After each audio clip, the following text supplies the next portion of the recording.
faculty and staff procession is led by the faculty marshal, Dr. Kevin Omland, the 2016 Presidential Research Professor. Dr. Omland is Professor of Biological Sciences. He is joined by staff marshals, Ms. Beth Wells, the 2016 Presidential Distinguished Staff Award recipient for professional staff, and Assistant Vice Provost for Academic Affairs, and Ms. Cheryl Johnson, 2012 Presidential Distinguished Staff Award recipient for non-exempt staff and grants specialist in the Office of Contract and Grant Accounting. The faculty and staff marshals are carrying batons that the UMBC Alumni Association gave to the university in honor of our 40th anniversary in 2006.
The platform party is led by the Grand Marshal, Dr. Kimberly Moffitt, President of the Faculty Senate and Associate Professor of American Studies. The Grand Marshal carries the University Mace, a symbol of presidential authority. Used only on formal academic occasions, it is carried in the procession immediately before the President. UMBC's Mace was commissioned by the Alumni Association for UMBC's 20th anniversary in 1986.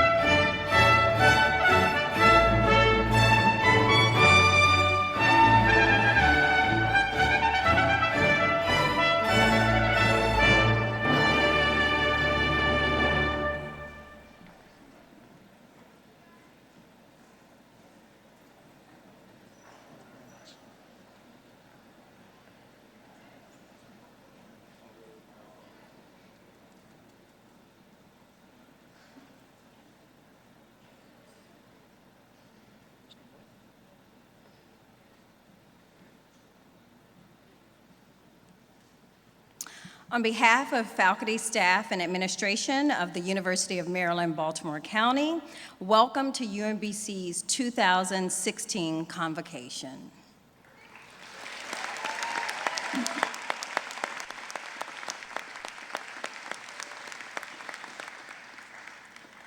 Please rise for the national anthem.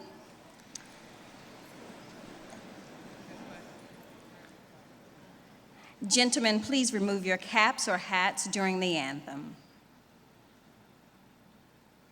Oh, say, can you see by the dawn's early light what so proudly we hailed at the twilight's last gleaming, whose broad stripes and bright stars through the perilous night o'er the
It is with great pleasure that I introduce Dr. Simon Stacy, Interim Dean of Undergraduate Academic Affairs.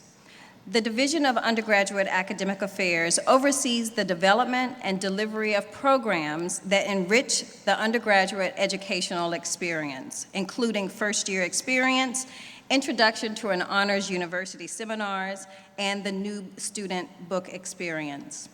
Programs reporting to Dr. Stacy include the Honors College, Interdisciplinary Studies, the Learning Resources Center, Meyerhoff Scholars Program, the Office of Undergraduate Education, Sherman STEM Teacher Scholars Program, and the Women's Center. The office also oversees undergraduate research initiatives, including Undergraduate Research and Creative Achievement Day, also known as URCAD. Together, these programs support students in enhancing the skills needed to succeed in reaching their academic, professional, and personal goals. Please welcome Dr. Simon Stacy to the podium.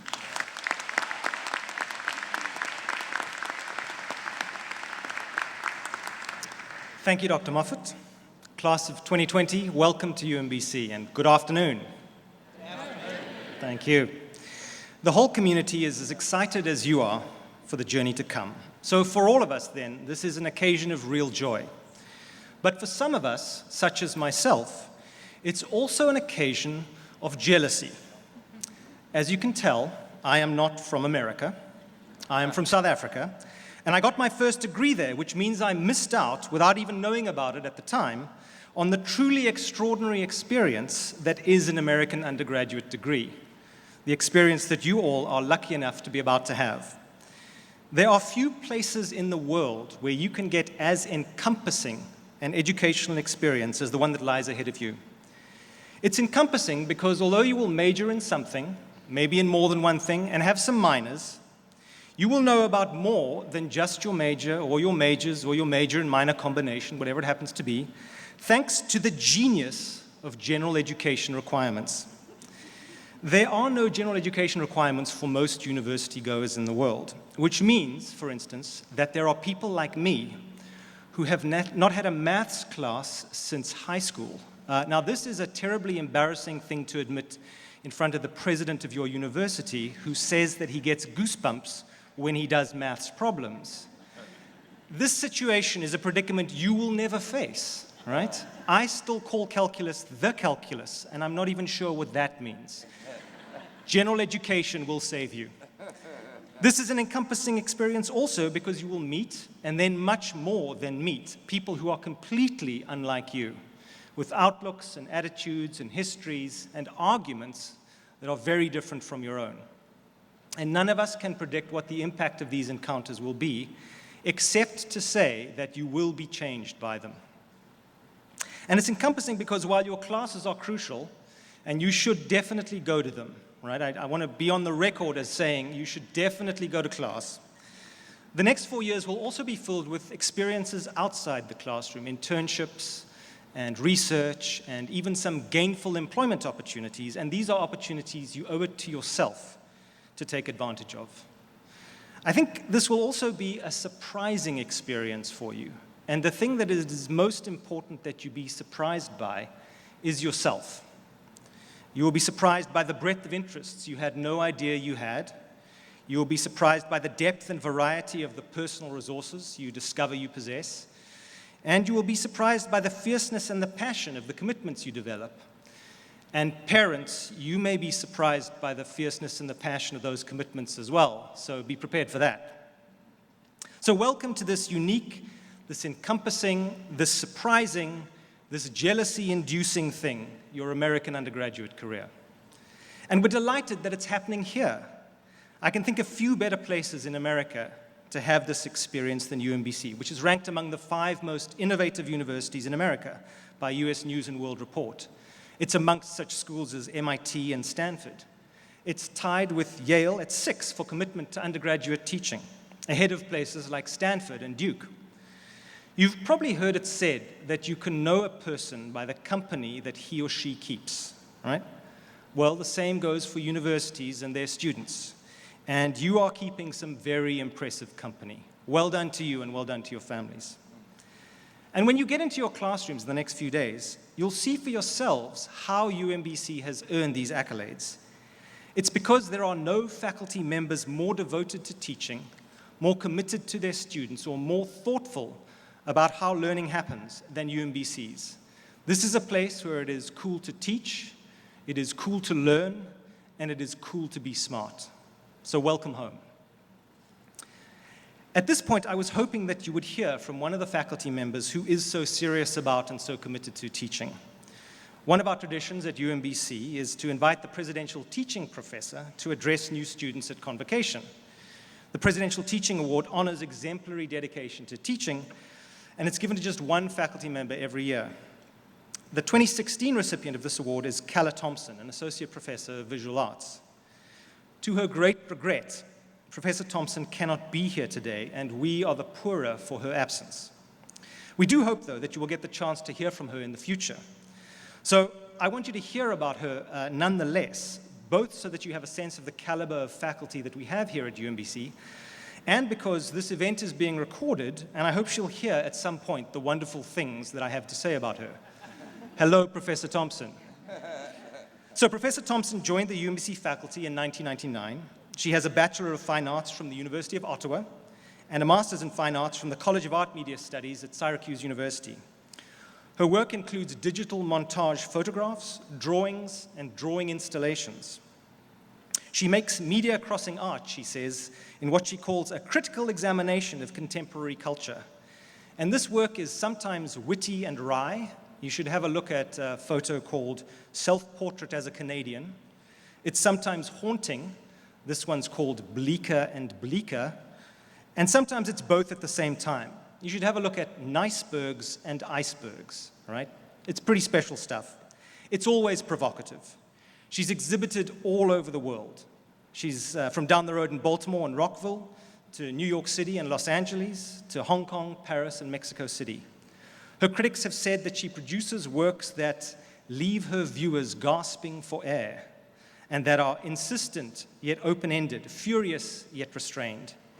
She is working, as if that weren't enough, on a novel of historical fiction called The Velvet Fist, about the Canadian version of the Stonewall riots. This is a true multimedia artist.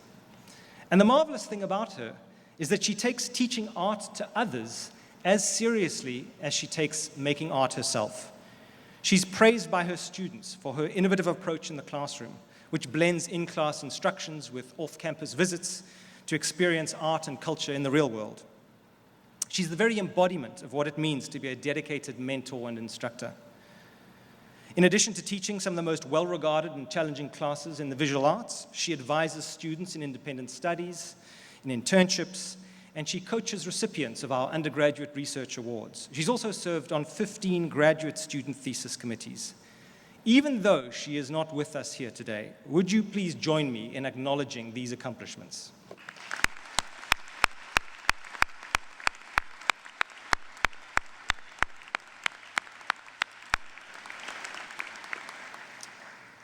And now I get to introduce someone you will actually meet, Mr. Bentley Corbett Wilson, who is the president of the Student Government Association.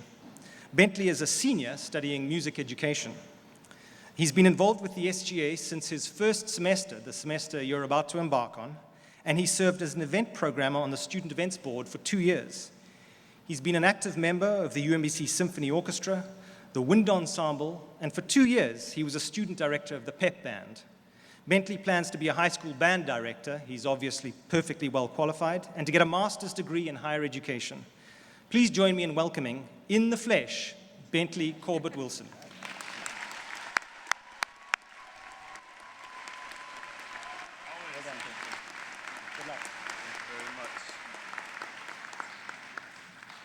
Thank you, Dr. Stacy. Good afternoon, everybody. You guys are learning. That's awesome. They'll be ready for you when you come up here. My name is Bentley Corbett. It has been 4 years since I sat in the same spot that you are all in today. It's been 4 years since I came to Maryland all the way from Las Vegas, Nevada. And here I am, 4 years later, finishing up my degree in music education, speaking to you all as the president of the Student Government Association. My first year, I was obsessed with immediately making this strange place my home. You see, having only come here from the scorching desert that is Las Vegas, I didn't know anybody, not a single person. And it was just something I wasn't used to. So, I made it my mission to meet as many people as I could, do as many things as I could to meet those people, and then have as much fun with those people as possible as well. So, I quickly made friends with the people on my floor. I was in the Discovery Scholars Living Learning Community, which some of you might be in. It's a living learning community where students who are still exploring their majors get to be around other students who are also doing the same. Like Juliana, our next convocation speaker, we went out on random excursions to the surrounding communities of Arbutus and Catonsville. We went to the movies at Arundel Mills and used the UMBC Transit, which all of you should use. It's really awesome. I met some of my best friends at the 5-day leadership retreat known as Strive. And I also joined SGA, where I actually helped to create one of our successful initiatives, the bike sharing program, which is actually housed right here in the rack on the other side. I was gaining more appreciation for music and performance. So I was in the symphony orchestra, the jazz band, the wind ensemble, and I hope to see some of you all at some of those concerts this upcoming year, or else. And so I'm in a few organizations and ensembles, but I still had a lot of free time, and I wonder if you can imagine what I actually did with that free time. I didn't do anything. I slept, which is great, I still do that. I ate, I watched Game of Thrones, watched American Horror Story. I stayed up till 2 a.m. playing Cards Against Humanities with the other friends on my floor. What I wasn't doing, however, was I wasn't studying. I wasn't doing my homework, and Juliana will tell you how hard she worked to be successful in her academics, but as you all should too as well, but it wasn't really what I was doing. I wasn't doing what I was supposed to be doing at an institution that exists to give us homework and paper and a bunch of books to read. So needless to say, I was not very successful academically in my first semester. I was a perfect example of a student who was doing everything right and wrong at the same time. I just couldn't find the right balance. Not only that, but I was seeking leadership opportunities and experiences that were way above my head as a first-year student who wasn't doing well academically. I interviewed to be on the executive board for the Student Events Board. I applied for an internship at Student Life. I auditioned to be a part of the National Youth Symphony Orchestra, and I got nary a one of those positions. I was just failing all over the place. I was trying and trying and trying, and I was not getting anywhere. But I had friends. It was cool to have friends and talk to them and have fun and have a really good experience in college. But because of that, I fell complacent with what I was actually doing academically, which was nothing. I was static and started not to care too much because I wasn't doing something right. I would wake up and say to myself, what's the point of even going to class if I'm not doing well? I wasn't sleeping regularly and my mind wasn't always in the right place, and things just really weren't okay. It wasn't until I joined my fraternity that I found more motivation to be successful, and I found all the support for the troubles that I was going through. And it was great to be in the fraternity, but they would always make fun of me for sounding like Kermit the Frog. I don't know if it's not easy being green. But anyway, the 20 or so Greek organizations that we have on campus seek to fulfill their values of brother and sisterhood and give back to their communities. And it's a really wonderful community to be a part of, and I'm really glad that I found my home there here at UMBC. I also landed a job in the Office of Student Life, so that took up some more of my time. I was in the pep band and the jazz band, and a few other things that I continued from my first year. I had so many things that I was doing my second year, and I didn't have as much free time as I did the first year, so I was pretty much forced to keep up with my time management. I was realizing that if there were all these things that I wanted to do, I would have to pick myself up, learn from my mistakes, and continue to think forward and move forward. So without properly managing my times, my grades would have continued to plummet, and I wouldn't have finally gotten onto the Student Events Board. I wouldn't have been able to be a part of my fraternity, and I wouldn't have the opportunity and privilege to run for president. And most importantly, I wouldn't be standing here today almost ready to finish my degree, which is, of course, the reason we are all here today. So all it really took for me to realize that was, I can't just sit around wishing for things to happen, but not actually do anything to make those things happen. But here I am today, a true living testament to perseverance and hope for each and every one of you. So, I hope that you all get involved and go to Involvement Fest next Wednesday. Join the UMBC community in celebrating our student athletes and going to the soccer game this Friday at 7 p.m. Seek guidance at the Learning Resource Center and the library, and go to all the homecoming events and invite your family members. Strive to be your best self here at UMBC and pave your own way to success wherever that may be. And most important of all, if you want that A, you better take your butts to class every day. Thank you very much.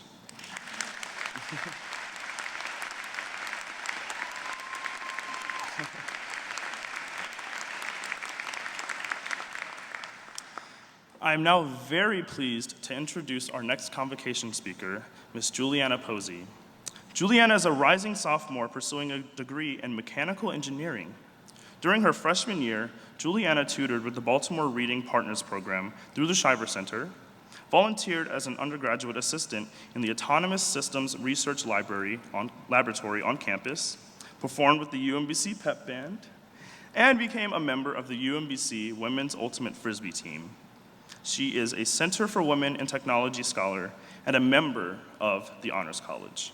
So please join me in welcoming Juliana to the podium.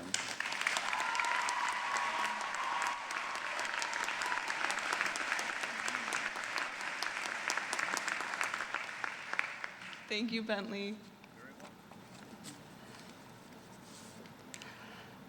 The hardest thing about the first year is taking the first step. My name is Juliana Posey, and I am a sophomore mechanical engineering major. I'm from Myersville, Maryland, which is a really tiny farming town in Frederick County where every third person is actually a cow. And 1 year ago, I was sitting in your place. It's true. I mean, we have a lot of cows. I had spent the entire summer yearning for the moment when I would set off on my own. So, of course, the morning that I was going to leave for move-in day, I started crying. My initial excitement felt outweighed by my fear of the unknown. Thankfully, it did not take long for me to adjust once I arrived, probably about half an hour.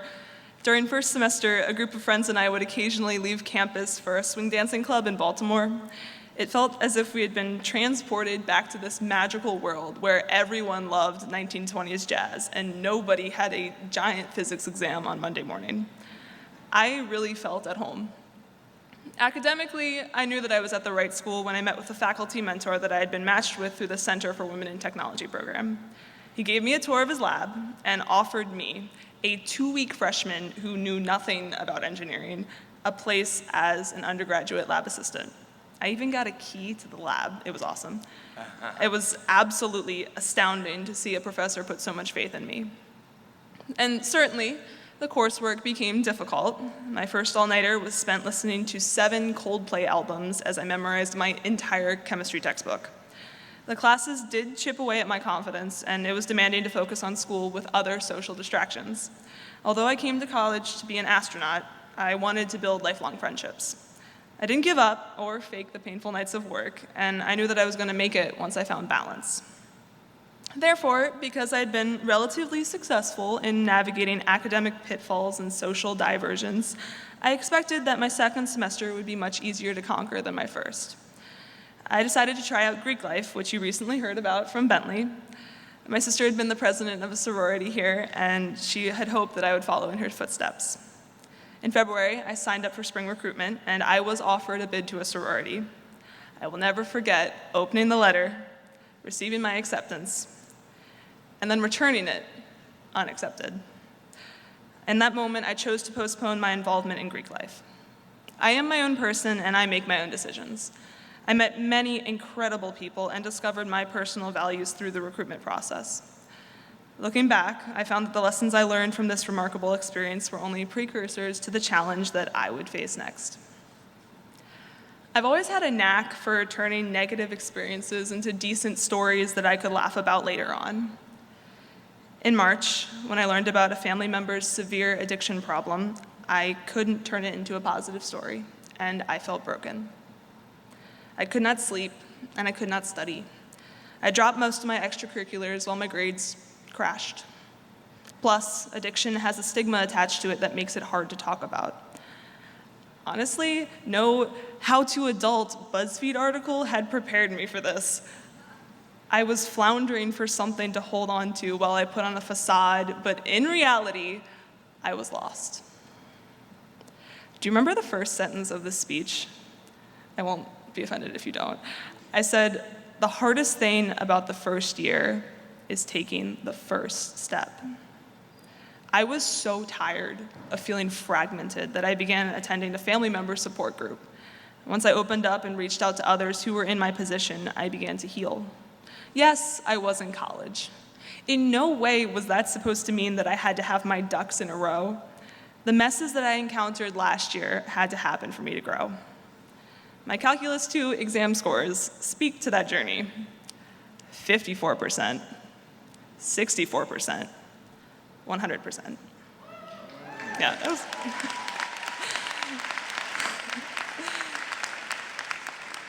While I was working through that issue, I continued what I had been doing since August, playing on the Ultimate Frisbee team. It was single-handedly the best decision I made the whole year, despite having never played a team sport before. This was a mental and physical game that let me leave my worries behind. Suddenly, I could consider myself an athlete. I found my strength on Erickson Field with a plastic disc and 60 other wonderful, enthusiastic members of the UMBC Ultimate team. The first year is an excellent time to reshape yourself and find your hidden capabilities. Every day, I tried something new. I studied in a different spot, I talked to a different person, I tried out a random exercise class in the rack. Definitely come to cardio kickboxing. It's Thursdays at 5 p.m. It's the best. By taking little steps, I built a support system and took advantage of the opportunities here. I involved myself in the CWIT community and performed with the pep band. I volunteered through the Shriver Center as a tutor for the Reading Partners program. I went to a lacrosse game and a vegetarian festival in the same morning. So whether you're living on campus or commuting from home, enter college without a set compass and step outside your comfort zone. Bentley and I have told you about our challenges, and although some of you will absolutely float through the next year, hopefully you all can take these stories to learn to deal with your own challenges. All you need to do is take that first step. Decide what to be and go be it. I encourage you to be your own person. Don't be afraid to ask for help. And most of all, do something awesome. Thank you.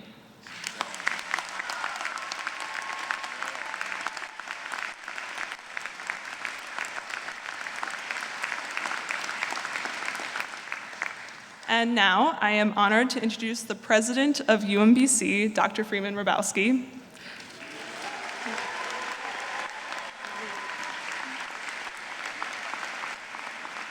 Dr. Hrabowski has served as president since 1992, bringing great energy, vision, and leadership to the university. President Obama appointed him chair of the President's Commission on Educational Excellence for African Americans, which provides counsel to the president and the Secretary of Education. Time magazine named him one of the 100 most influential people in the world, and he has been honored with 2 of the highest awards for higher education leaders, the Carnegie Corporation's Academic Leadership Award and the Theodore Hesburgh Award for Leadership Excellence. He has been instrumental in connecting UMBC with companies, foundations, agencies, and individuals who helped us launch and sustain such programs as the Sondheim Public Affairs, Linehan Artists, Sherman Teachers, and Meyerhoff Scholars programs. Dr. Hrabowski is also known for taking a personal interest in UMBC students. Don't be surprised if he stops you while you're walking or in an elevator and asks you what grade you earned on your last exam. He is dedicated to ensuring that all students reach their goals and achieve their potential. Please join me in welcoming our president, Dr. Freeman Hrabowski. You were so excellent. So good. That was so good. I was inspired by our student speakers, and I was delighted to hear Dr. Stacy talk about the genius of general education in America. Give them all a round of applause, would you? Really nice. Very nice. And students, you notice that the students did not get up and just tell you things that were sugar-coated or that simply sounded good. They talked about real experiences, the challenges that they faced. And they did it because they care about you and because they wanted you to know that every human being has challenges and that we find ways to overcome.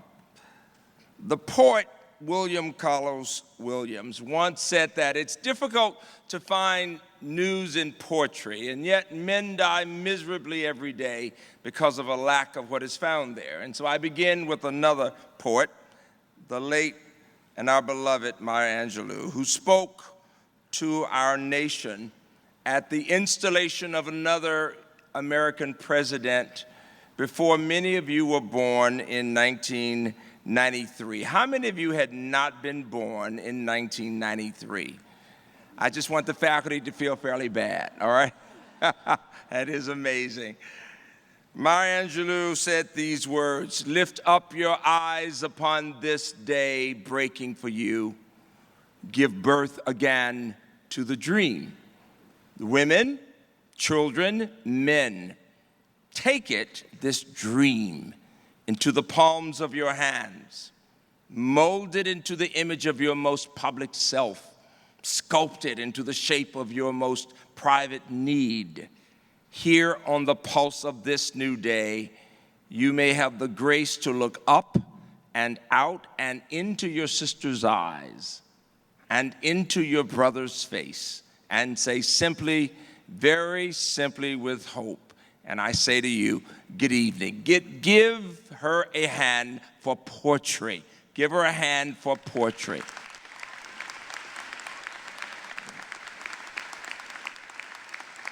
Students, my essential point today is that the way you think about yourselves, the language that you use, the way you interact with others, the values that you hold will be so important. You will become like those things, that indeed your dreams and your values will shape your destiny. Convocation is that special time of year when our campus comes together to welcome the new students, our freshmen and our transfer students.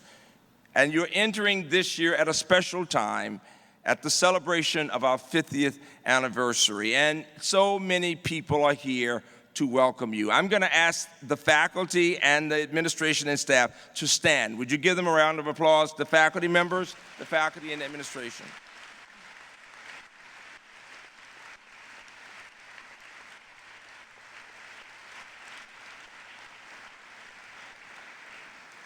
They are here, students, to say, we are delighted you're here. When you were walking down the academic path, what's so significant is you saw how they were applauding because they wanted you to know. Our students wanted, all the returning students in the room, stand up. Let's give them a round of applause. All the Willies and others, the returning students in the room, give them a hand for what they do. We're very proud of them. It's very nice. And students will be coming back in the next day. But the point is, this is the beginning of your next phase in life, whether you are a freshman or a transfer student. And we want you to appreciate the value, the significance of a college education. When this university was founded in 1966, only 10% of Americans had graduated from college. Today, we've moved to about a third, about 33%. And yet, as we look around the world, we see that while Americans are the second best educated population in the world, if you look at the youngest group of adults between the ages of 25 and 34, you'll find that they have moved to position number 12. So that the older Americans who went to college before that group, actually the largest proportion in the world, with the exception of one country, number 2 in the world. But that second group, that 25 to 34 group, the youngest generation, down to number 12. Why? Many people go to college, but the big problem is that half of Americans who start college do not graduate. In other countries, as people have been going, they have been graduating. And as we think about ways of protecting our country, of supporting our country, of solving the problems of humankind, we need as many human beings from all backgrounds as possible who are well educated. When I was in college, and I began college literally 50 years ago as a freshman, this period, right now, in 1966, I was a nerdy little 15-year-old kid, loving math. And I was really scared. I was scared. I was afraid. I was loving math, but I was wondering, will I be okay? I was away from home, all the way in Virginia, coming from Birmingham, and that was considered way up north. Did you get that? Coming all the way from Alabama, and I was wondering, will I be okay? How many of you today are just a little nervous about how things are going to go? Raise your hands. It's okay to say you want to know if you're going to be okay. If you talk to faculty members, and each one can remember when he or she was a freshman, each one will tell you that while they may have been excited in some ways, they also were a little nervous when they started college. And parents and faculty will tell you, as I will, that when I started, the speaker said, look at the student to your left and look at the student to your right.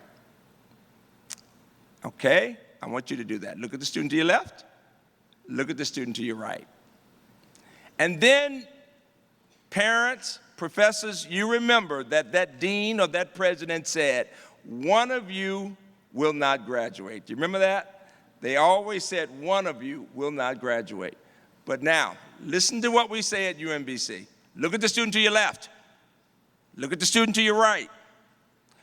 Our goal is to make sure all three of you graduate, and believe me, you will. Give us a round of applause because you're going to graduate. Very important.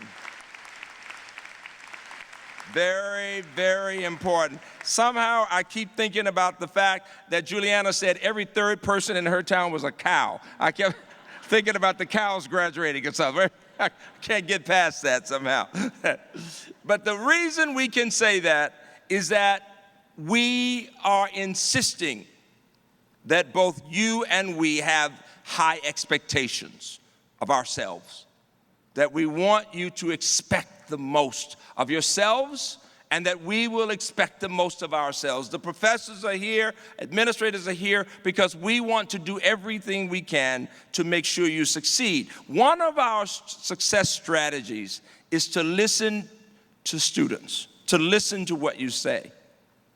And over the years, I've listened to the advice that they would suggest that I give to you. Listen to what they said. And you've heard the students say some of this.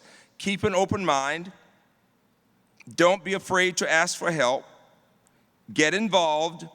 Show interest in your classes. Go to your classes.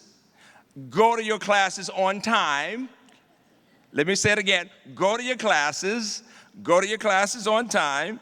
Get to know your professors and staff members. Take advantage of internships and research experiences.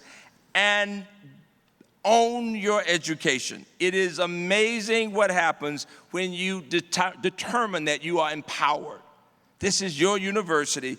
Own your education. You've already heard about the fact that we're innovative. Yes, we are. National visibility of all kinds. And I want to just cite two examples. We have two scholar athletes. Half of our athletes have been owning their education. All of them own their education. Half of our athletes are on the dean's list. Give them a round of applause. Half.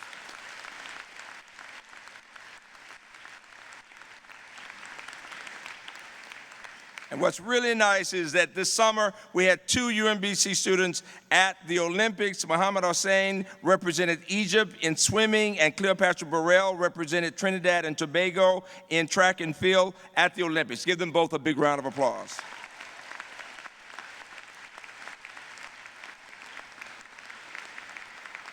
How many of you have chosen a major? How many of you know what you want to major in? How many of you are not sure? How many of you really don't know? The fact is that while you're here, you may change your major 1 or 2 or 3 times. What is significant is something Dr. Stacy says, is that whether or not you major in engineering or history, in art or in science, you will be well educated because you're going to get a liberal education.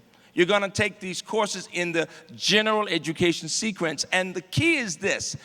You don't want to think, I've got to get these courses out of the way so I can get to my major. No, I would argue after 40 years in education, I would argue that the courses that you take in the humanities, in the arts, in the social sciences, are the courses that will prepare you for life. And so I don't want you to take those courses thinking, I've got to check off these credits. I want you to take these courses thinking, how do I look at these courses as opportunities to solve problems, to understand issues, to know more about the human spirit itself? What is interesting to me is that the notion liberal education comes from the Latin adjective liber, means free.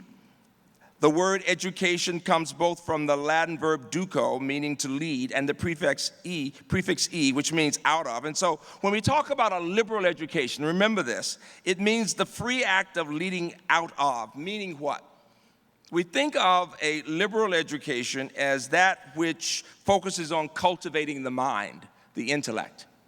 All of you now are much older than you think you are. Just a few years ago, you were in middle school.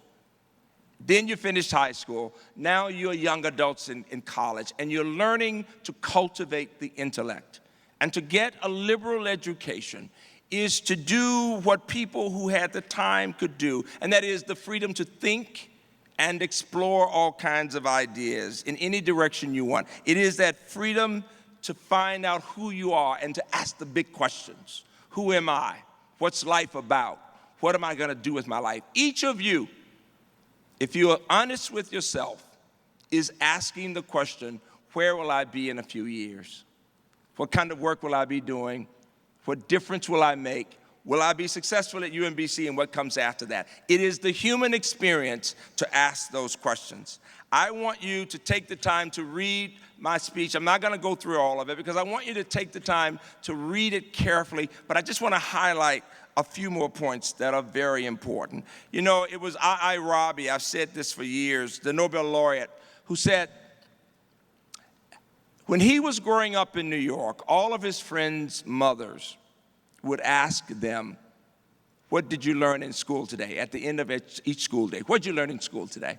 He said, not my Jewish mother. He said, my mother would say, Izzy, did you ask a good question today? And the practice of encouraging his curiosity made him the thinker he became. You are here to learn how to ask good questions. Every question has value. I want you to open your minds and to begin asking good questions with passion. Questions about inequality, questions about social justice, questions about differences among us. Understanding, everybody's talking to you about things about how different we are, or how much we are the same. Whether thinking about religion or gender or LGBTQ or geography, whatever the issue, income, we have differences and we should respect those differences. We should understand the need not to discriminate against other people and to learn about the content of one's character, of each person, that you cannot judge somebody by what's on the outside, that it takes time to understand who that person is. And to be a liberally educated person is to think broadly and to be willing to raise the questions to understand who the person is. When you heard the two speakers talking today, you could not have known that each had challenges in that first year, or that one is dealing with a family member with addiction, or the other was trying to figure out, what do I do and how do I get over this feeling of lethargy to do the work? Each person has those stories. One of the points they were making, get involved, both in the classroom, get to know your teachers, get to know your staff members, but get to know each other. Go to the Involvement Fest. Next, it's on September the 7th. There are 250 organizations. You name the organization and you can find it here. Get involved, get to know people. If you hear somebody saying there's nothing to do here, It's because they didn't ask the right question. Because there are all these things one can do both in the classroom and beyond. You know, I want you, when you think about the freedom to be a young adult, to remember that with that freedom goes a certain amount of responsibility. In the last day, since freshmen have arrived, we have had 2 of your classmates to have to be transported to the hospital because of alcohol abuse. Whether you know it or not, alcohol abuse is a serious problem in our country. In fact, every year, 1,800 college students die from alcohol abuse. That's 5 per day. And 78 people in America die every day from opiates. 78 people die every day from opiates. And so when Juliana talks about addiction, it is not something for one family. If you look at America's families and around the world, you will find that addiction is real, but the challenge of abuse is real. And when we're young, we don't realize we can die. Why would I take the time to talk about something so gloomy at Convocation? I take the time to do it because we care about you, because you are a part of our community. We are this community of people who are connected together, and we are determined to do all we can to give you support. And so we want you to think carefully about the decisions you make. You may not know it, but there are large numbers of students here who are juniors and seniors who don't drink at all. So it's not true that everybody drinks, number one. It is not true. Don't let anybody tell you everybody's doing it. That is not true. Number two, there is something called the legal age.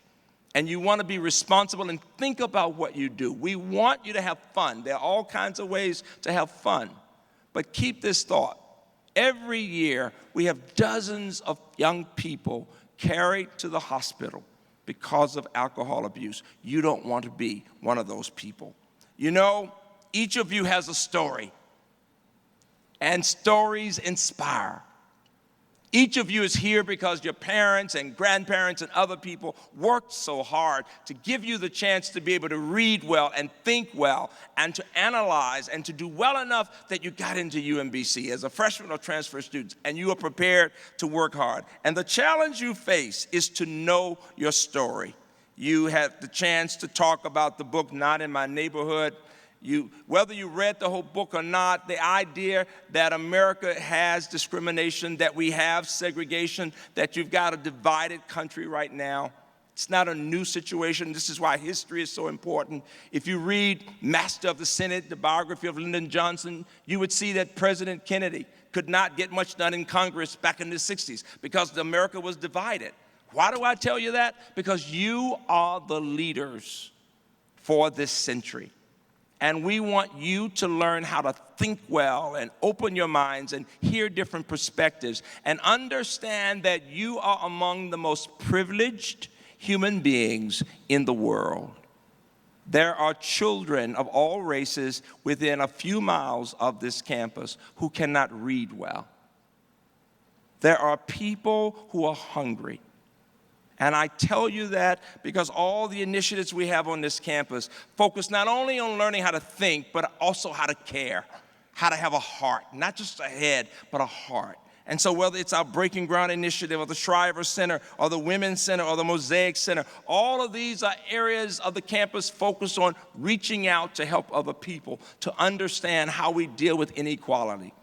I challenge you to know your story, to know the people on whose shoulders you stand, and then to see yourself, a vision of the possibilities for who you are. When I was that little kid in college 50 years ago, I could not have imagined looking into the faces of people who look like you from all over the world. My world and the world of your parents and professors was still a segregated world where each group was by itself.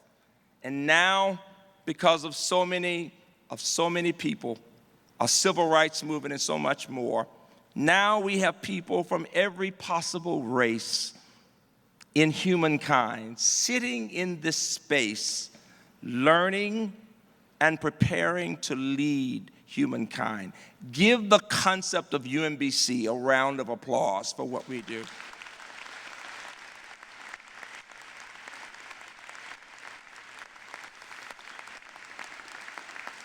As I close, I want you to remember when you read the speech that I was privileged as a child at age 12 to march with Dr. King and to spend time in jail thinking about who we were as a nation. And even then, it was Dr. King who said, judge each person by the content of his or her character, not by the color of one's skin. And I'll never forget the thought that I wondered, will the time ever come when I will be judged for what I can do, for having grit, a perseverance, and for wanting to care about people, not because I look a certain way. Well, we are in a country right now where we have the opportunity on this campus to help children who have not had our advantages to dream to be where you sit today. I challenge you, UMBC, to watch your thoughts, they become your words. Watch your words, they become your actions. Watch your actions, they become your habits. Watch your habits, they become your character. Watch your character, it becomes your destiny, dreams, and values. Welcome to UMBC. Thank you.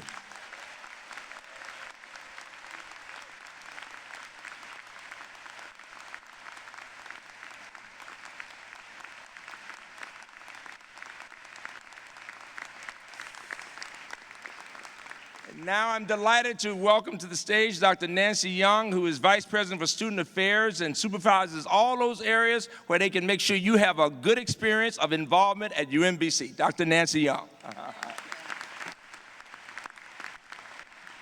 Thank you, Dr. Hrabowski. I always, as many of you do, are so inspired by the words of all the speakers that came before. But it's time to take a deep breath, because we're in the home stretch and we've reached the pinning ceremony. The pinning ceremony is the part of our convocation where we formally welcome our new first-year freshmen and transfer students to the UMBC community. In order to be here today, each of you presented the necessary qualifications and demonstrated academic preparation, both to be admitted to UMBC and to excel here. Since accepting our offer of admission, you have attended orientation, moved into residence halls, gone to the commuter or transfer retreats. You've met classmates at Playfair doing some back dancing out there in the quad. You've attended faculty and met faculty at college meetings, learned about our rich diversity with Dr. Mara Cullen, and shared ideas at the book discussion. These Welcome Week activities were designed not only to help you with your transition, but to transmit our most deeply held values and the very high expectations for you that Dr. Hrabowski just reminded you of in his remarks. Through participating in these events, you learned that UMBC is a place where we value academic excellence, a place where each of us is expected to take action to improve the community we now share, a place where all of our members are welcome and treated with dignity and respect. And UMBC is a place where members conduct themselves with integrity at all times, even when no one's watching. You were also reminded that your academic and personal success depends on your active involvement, both inside and outside of the classroom. The words shared by all of our convocation speakers have in some way illustrated and reinforced these values, as well as our hopes for your future. In my hand, I hold one of the many canvases new students created on Sunday to capture their thoughts and aspirations as they start their educational journey. I don't know who it is because you didn't sign your name, but one of you created this piece. These canvases are now displayed as a mosaic on the mezzanine level of the Commons if you want to go visit them. They will hang there for the next year, and they serve as a symbol of our promise to help you reach the goals that you expressed through art on Sunday. As Bentley and Juliana's stories illustrated, even the most difficult obstacles can be overcome when you have support. And as the student who created this piece of art in my hand said, and we're going to take care of this one in our English classes, but grit ain't always pretty, but it's always great. We expect that greatness from each of you as you share in our last 50th celebration. You are our last pioneers. And we know that each of you will share in this year's logo of grit and greatness. So speaking of grit, it's time to take out that pin that we gave you on the way into the rack today. Like the canvases, the pin you received as you entered the rack is a symbol of our commitment to support you. If you don't already have that pin in your hand, please take a moment to dig it out of your pocket or to locate it. If you don't have one, please raise your hand so that we can make sure you get one. There's a few folks up here in the front. Keep those hands held high. While we're waiting for the rest of you to get your pins, I want to tell you a little bit about what it is. This pin is shaped like the paw of True Grit. True Grit is our mascot, and you were greeted by True Grit when you walked in, as well as I saw many of you patting the nose of the statue as you walked by.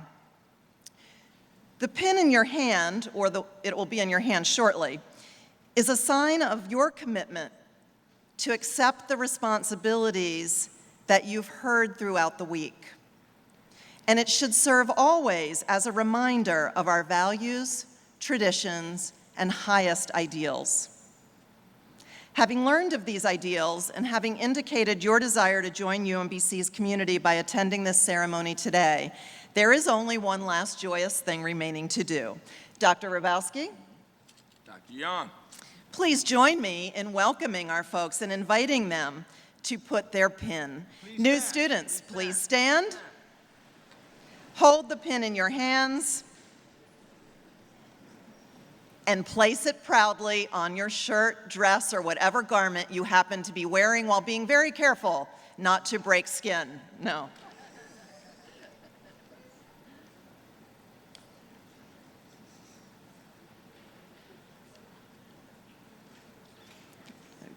Dr. Hrabowski. Dr. Young. Faculty and staff, Woolies, commuter assistants, resident assistants, and student leaders, I have the honor of presenting the entering class of Fall 2016, our 50th anniversary class. We ask you to join us in celebrating them as full members of our community with all the privileges and responsibilities in GID. I now invite you to come back. Wait a minute, I'm totally lost here. Give me just a minute. Students, you accepted this pin. You pledged to make the most of your education while striving to uphold our ideals. You are now and forever a part of the extended UMBC family around the campus, throughout Maryland, and around the world. Congratulations. Let's give them one more round of applause.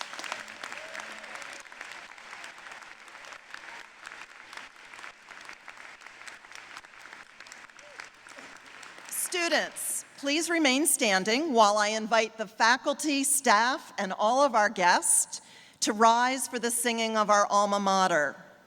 You'll find the words to the alma mater in your program. It looks like this in your hands. New students, we want you to know, and this is very important, that we always remain standing and respectful as we sing our alma mater or even listen to it. Whenever you hear this, whether at a sporting event, at a convocation, a graduation, or other ceremony, we stand just as we would during our national anthem to show respect for our institution as we would for our country. We ask our guests not to leave the arena until we finish this piece.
remain in place as the platform party leaves, and then you may go outside. We've been cooking all night. We've got a nice dinner for all of you. Enjoy it. A lot of good seasonings. Thank you all.